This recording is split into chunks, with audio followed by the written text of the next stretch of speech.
Anteriormente hemos estado hablando de lo que fue la revolución del año 1944 en Guatemala. Esta revolución trajo cosas positivas y negativas al país, mas sin embargo, en esta época, es decir, la época de los 10 años, recalcaron cosas positivas. Pero recordemos de que no siempre las cosas van a estar al 100 y no todas las personas van a estar de acuerdo con las cosas que nosotros creemos que sean buenas o que son buenas. ¿Por qué digo esto? Porque en el año de 1954 en Guatemala surgió lo que fue una contrarrevolución.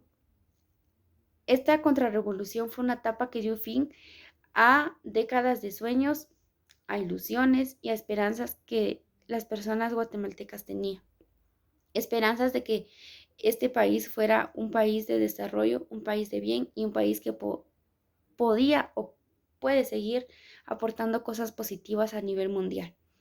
La comunidad más afectada durante todo este movimiento fue la comunidad indígena porque a estas personas se le brindaron tratos injustos.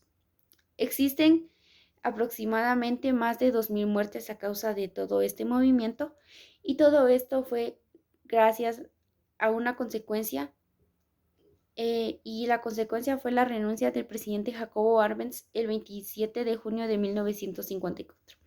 En base a la cronología nos dice que el presidente Jacobo Arbenz fue electo el 11 de noviembre de 1950.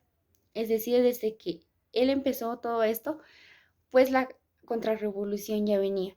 Pero en el año de 1951, en la fecha 22 de agosto, la Unit Freight Company, recordemos que esta fue una empresa que trabajaba en las tierras guatemaltecas, advierte a los trabajadores guatemaltecos sobre la imposibilidad de incrementar los sueldos por mano de obra, es decir, de que los sueldos eran menores a los que las personas deberían de ganar en realidad.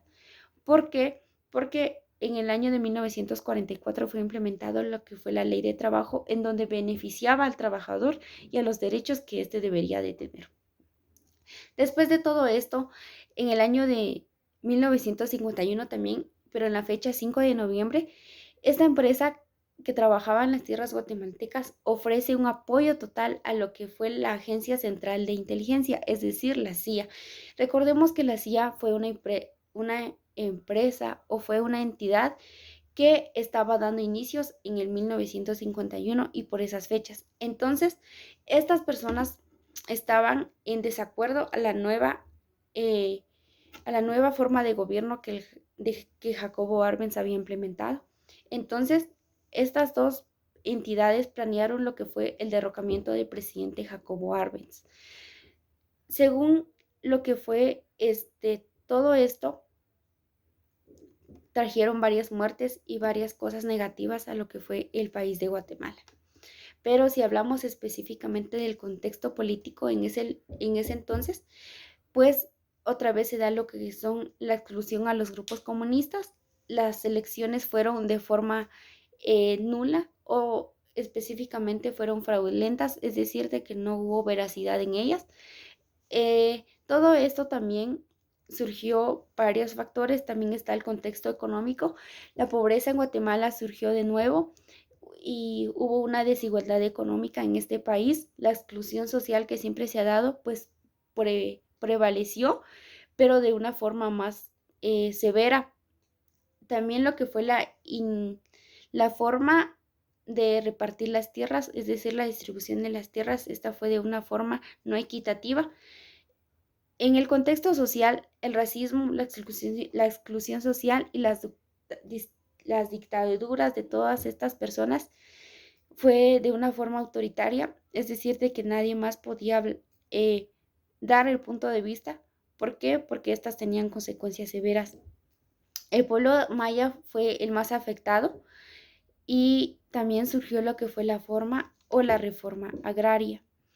Las consecuencias de la contrarrevolución son varias, pero las principales fueron la renuncia del presidente Jacobo Arbenz, la ideología capitalista también se dio nula, el estatuto agrario, es decir, de que esta también se fue nula, y no hablemos de lo que fue el código de trabajo, este se quedó sin fundamentos y fue derogado. A todo esto, la contrarrevolución dejó experiencias muy negativas y desgracias a este país. ¿Por qué? Porque la contrarrevolución dio fin a la época considerada como los 10 años de primavera.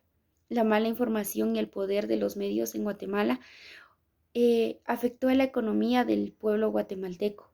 Y este no solo fue por un año, sino que fueron por años y hasta décadas. Como guatemaltecos debemos de tratar de ser mejores personas, de ser personas equitativas, personas que implementamos lo que es la igualdad y la equidad para no volver a caer en la misma historia que todo esto provocó lo que fue la contrarrevolución del año 1954.